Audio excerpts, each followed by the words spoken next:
పవన్ కళ్యాణ్ మీద అదేం కడుపు అంటో అర్థం కాదు. నిన్న ఆయన మాజీ ఐఏఎస్ అధికారి విజయ్ కుమార్ పెట్టినటువంటిదేమో ఆయన ఏదో మిస్యూజ్ చేస్తున్నాడని. ఆయన సినిమా ఆయన చేసుకుంటే దాంట్లో మిస్యూజ్ ఏముంది? పోలీసులు ఎస్కార్ట్ అంటారా, అది ఎక్కడైనా ఉంటుంది. లేదు టికెట్ రేట్ల పెంపు అంటారా, అన్ని సినిమాలకి ఇస్తున్నారు, ఆయన సినిమాకి ఏమి ఇవ్వలేదు కదా.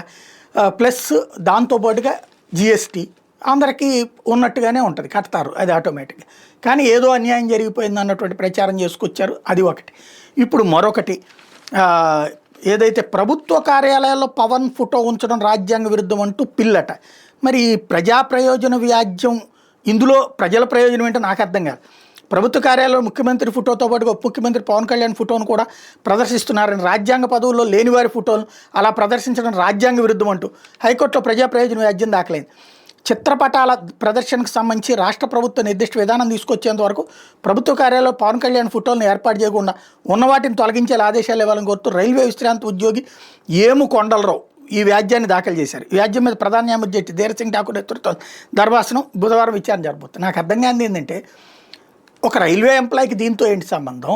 మాజీ ఎంప్లాయీకి ఇందులో రాజ్యాంగ విరుద్ధమైన చర్య ఉంది. ప్రజల చేత ఎన్నికయ్యి ఉన్నాడు కదా, డిప్యూటీ సీఎంగా ఉన్నప్పుడు ఆయన ఫోటో పెడితే ఈయనకి బాధ ఏంది?